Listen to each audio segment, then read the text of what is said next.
아시다시피 우리가 추석을 앞두고 있습니다.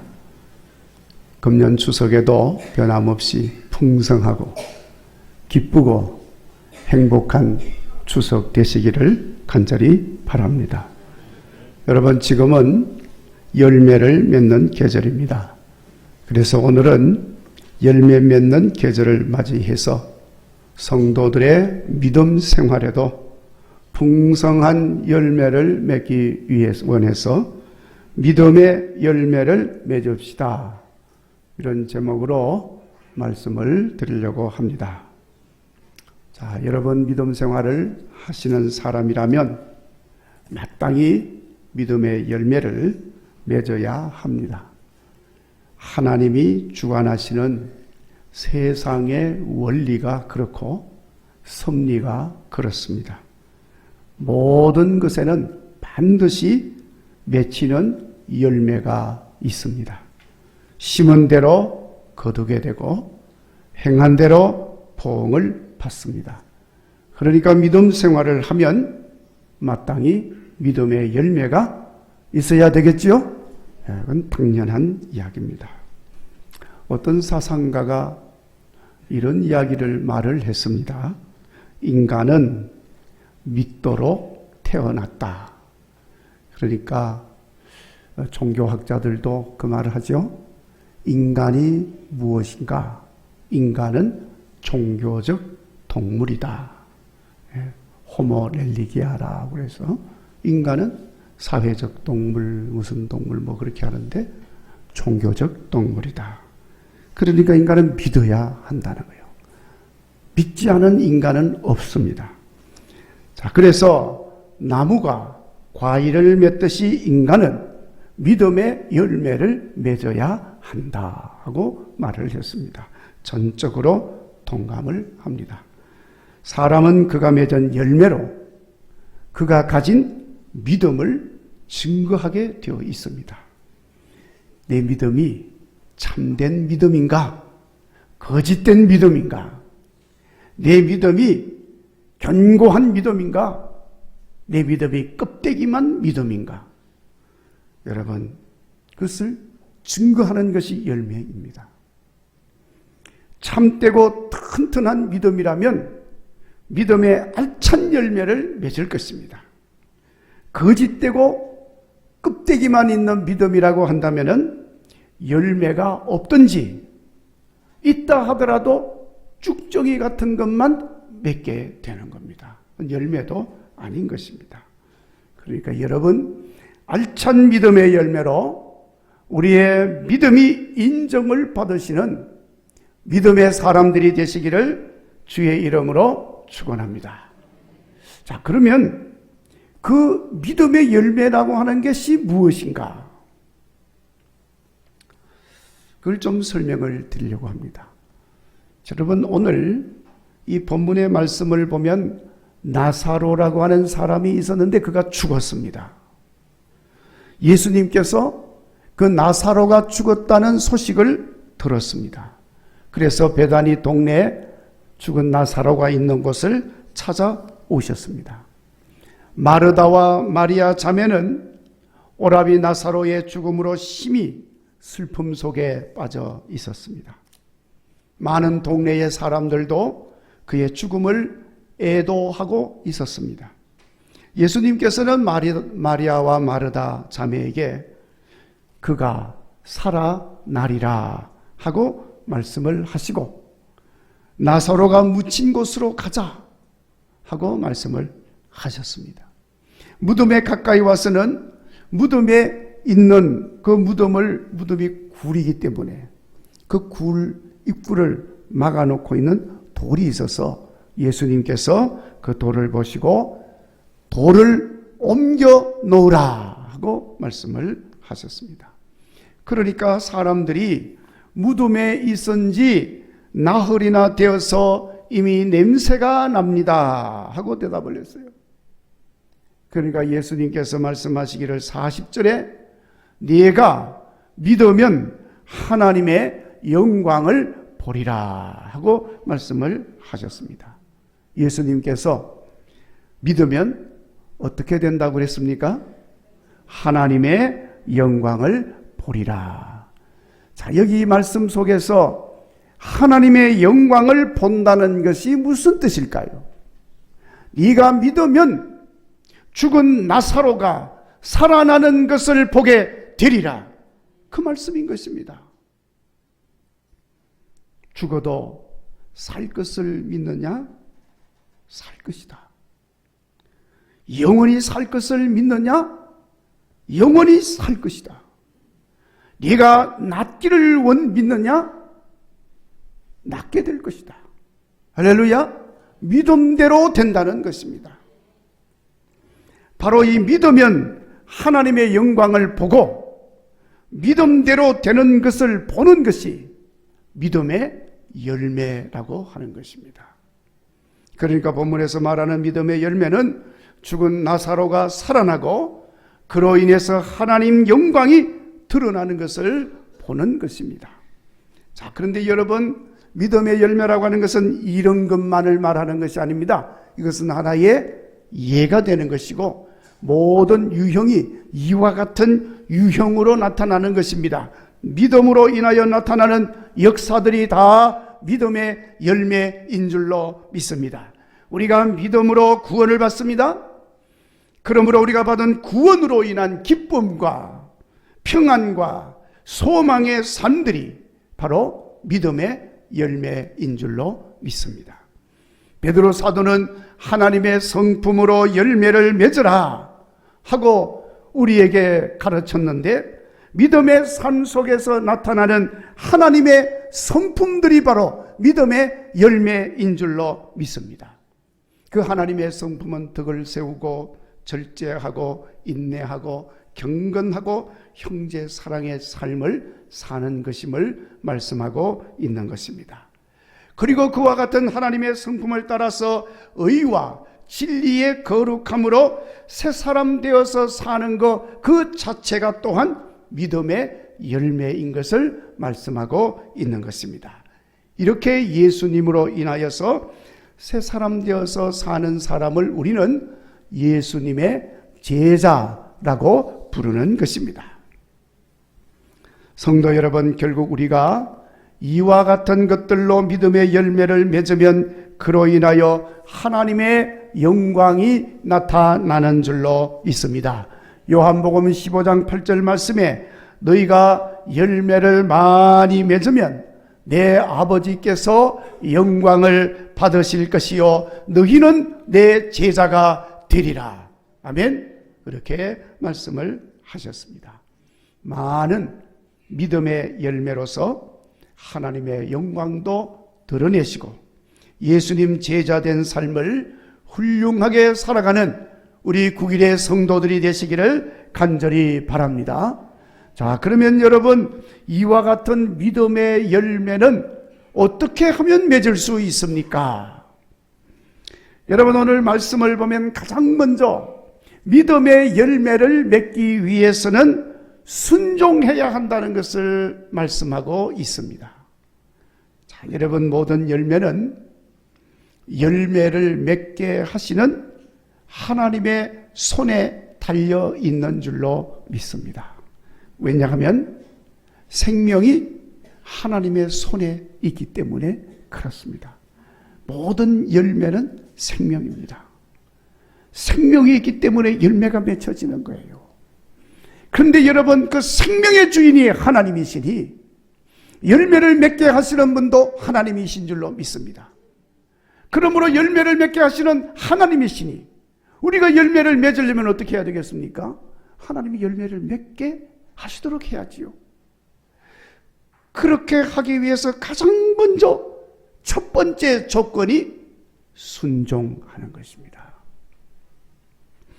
오늘 말씀 39절 말씀에 예수님께서 사람들에게 나사로가 묻힌 무덤 입구에 서서 말씀하셨습니다. 돌을 옮겨 놓으라. 죽은 시체를 안치해 놓은 그 무덤 입구를 돌로 막았는데 그걸 옮겨 놓으라. 그럼 무덤 입구를 열으라는 거예요. 왜 열으라고 그러겠어요? 죽은 나사로를 살리겠다는 거예요. 내가 믿으면 내 나사로가, 내 오라비가 살아나리라. 우리 주님 말씀하셨으니까. 그래서 돌을 옮겨 놓으라는 것입니다. 그러니까 마르다가 주여 죽은 지 나흘이나 되어서 냄새가 나는데 돌을 옮겨 놓은들 무엇을 할 수 있겠습니까? 그렇게 말을 합니다. 그래서 예수님은 네가 믿으면 하나님의 영광을 보리라 하고 말씀을 하신 것입니다. 죽은 자가 살아나고, 그래서 기적이 일어나는 것을 보고 싶으면 돌을 옮겨 놓으라. 이 말에 순종하라는 것입니다. 그렇게 순종하면 믿음의 역사가 일어나는 것입니다. 그러나 계속 믿을 수가 없어서 순종하지 아니하면 아무런 일도 일어나질 않습니다. 하나님의 영광도 볼 수가 없습니다. 사랑하는 성도 여러분, 지금 이 시간도 예수님 우리에게 말씀하고 있습니다. 네가 믿느냐? 여러분 뭐라고 대답을 하시겠습니까? 예 주여 내가 믿나이다. 내가 믿습니다. 그렇게 우리가 응답을 해야 되지 않겠습니까? 우리 한번 따라서 합시다. 내가 믿습니다. 그러면 가서 씻으라. 예수님 말씀이에요. 내가 믿습니다 고백을 하기 때문에 예수님 말씀합니다. 가서 씻으라. 일어나 걸어라. 믿음대로 행하라. 우리 주님이 지금 말씀하고 계십니다.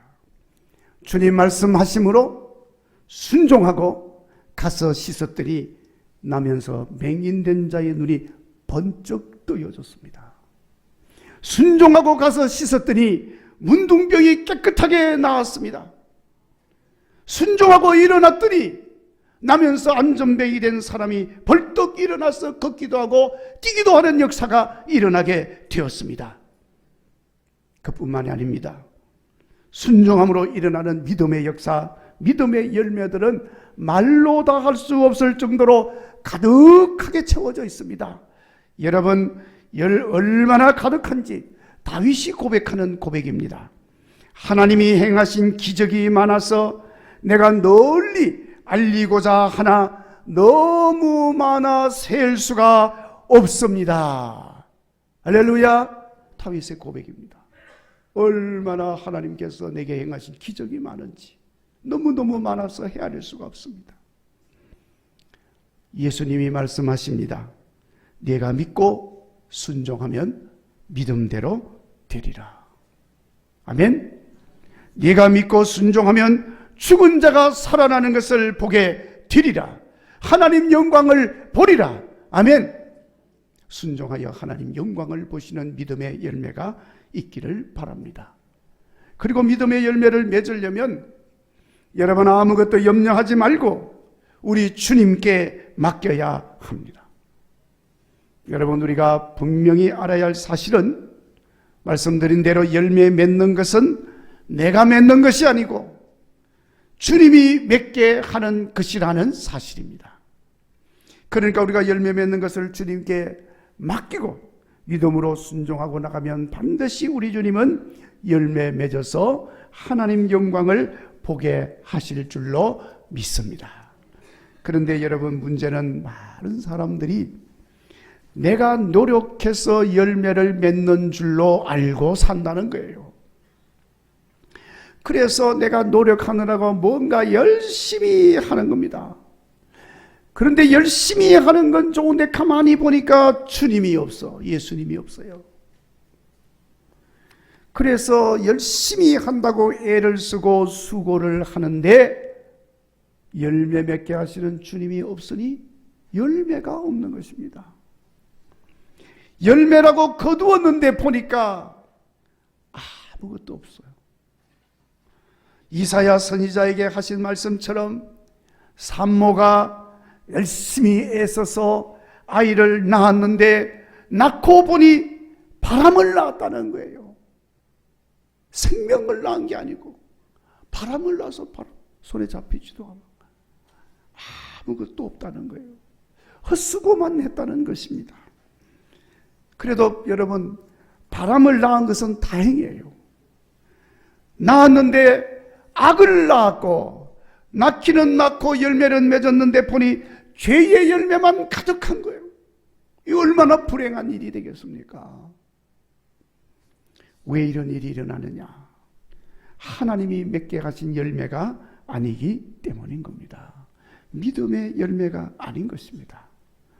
여러분, 우리가 전적으로 하나님께 맡기고 믿음의 길을 걸어가면 하나님이 열매 맺게 하심으로 나는 저절로 믿음의 열매가 맺어져서 하나님 영광을 보게 되는 줄로 믿습니다.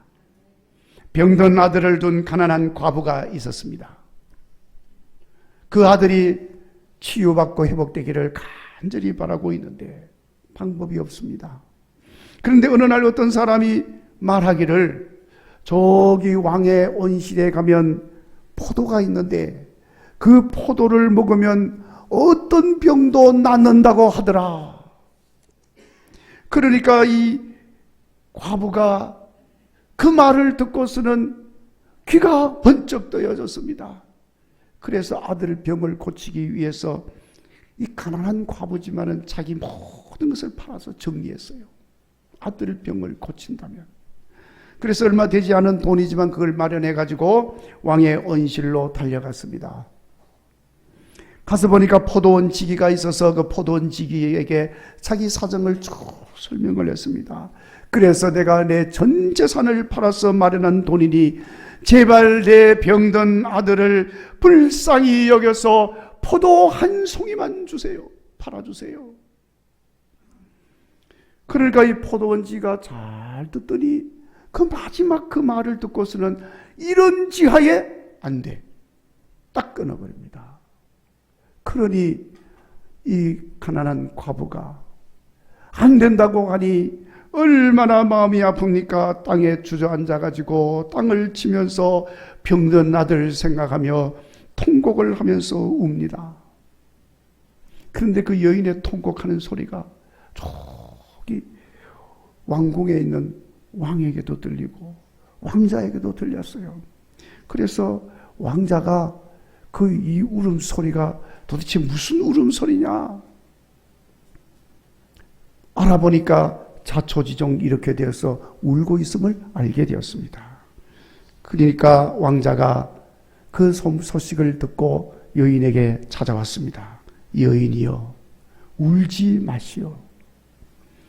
우리 아버지는 포도를 파는 상인이 아니요 이 나라의 왕이십니다. 아마도 왕께서는 당신을 위하여 이 포도를 그냥 주실 것입니다. 그러면서 여인의 손에 큼지막한 포도 한 송이를 올려 놓더라는 거예요. 자, 여러분, 믿음의 열매라고 하는 것은 돈을 주고 사는 게 아닙니다. 내가 수고해서 애써서 얻을 수 있는 것이 아닙니다. 믿음으로 맡기면 그 열매가 내 손에 올려지게 되는 것이라는 거예요. 믿음의 열매는 어떤 대가를 지불해서 얻는 것이 아닙니다. 오직 은혜로 믿고 맡기는 사람에게 주어지는 것인 줄로 믿습니다. 그러므로 사랑하는 국일교회 성도 여러분, 우리 주님께 맡기시기를 바랍니다. 염려하지 말고 맡기시기를 바랍니다. 우리 형편을 아시고 우리 체질을 아시고 우리의 사정을 아시는 주님께서 우리가 맡기는 그 믿음을 보고 죽은 나사로를 향하여 나사로야 나오느라 말씀하심으로 죽은 나사로가 살아서 무덤 밖으로 나온 것처럼 놀라운 믿음의 열매로 가득히 맺히게 되는 것을 보게 될 줄로 믿습니다. 이 믿음의 열매를 보시기를 주의 이름으로 축원합니다. 그리고 믿음의 열매를 맺으려면 여러분 더디게 맺힌다 할지라도 낙심하지 말아야 합니다. 인내가 필요하고 기다림이 필요합니다. 농부가 씨를 뿌리고 바로 열매를 거두는 게 아닙니다. 시간이 지나야 합니다. 추수 때까지 기다리다가 때가 되면 열매를 거두게 되는 것입니다. 그러니까 여러분, 씨를 뿌려놓고 당장 열매 맺지 못한다고 낙심하는 농부는 세상에 한 사람도 없습니다. 때가 될 때까지 기다립니다. 마찬가지입니다. 믿음의 열매도 그렇습니다. 낙심하지 마시고 믿고 기다리면 때가 이름에 풍성한 열매를 거두게 되는 줄로 믿습니다. 오늘 말씀에 죽은 나사로로 인하여 얼마나 많은 사람들에게 낙심하고 슬퍼했는 줄 모릅니다. 심지어 예수님이 찾아오실 때도 그들은 울며 슬퍼하며 예수님이 늘 어떻게 하겠느냐 포기하고 있었습니다. 그렇지만은 마르다 마리아 자매는 예수님이 오셨기 때문에 예수님의 능력을 기다렸습니다. 드디어 때가 되었습니다. 예수님께서 41절에 돌을 옮겨 놓은 것을 보시고 하나님께 감사드리고 무리들로 믿게 하려 한다 하면서 나사로야 나오너라, 죽은 나사로를 불렀습니다. 놀랍게도 무덤 속에 있던 나사로가 배로 통인 채로 수건에 쌓인 채로 통통통통 튀면서 무덤 밖으로 나왔습니다. 할렐루야! 살아난 거죠. 믿음의 열매는 믿음을 잃지 않아야 때가 되어 맺게 됩니다. 그런데 자주 의심하고 낙심하여서 우리 이런 믿음을 잃게 만드는 겁니다.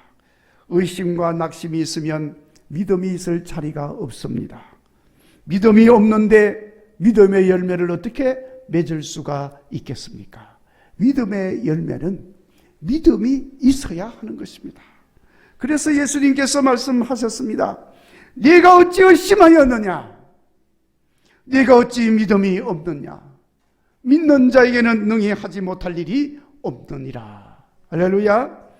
여러분, 우리가 어떤 어려움이 오고 낙심할 일을 만난다 할지라도 의심하지 마시고 낙심하지 아니하면 반드시 때가 되어 믿음대로 열매 맺게 되는 줄로 믿습니다.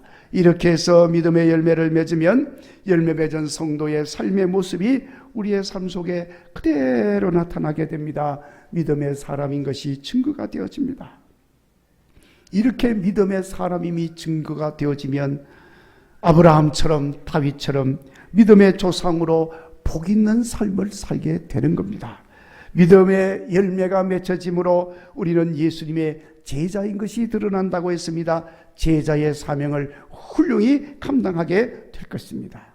우리가 맺어진 믿음의 열매는 예수님께서 말씀하신 것처럼 하나님의 영광을 보는 삶을 살게 됩니다.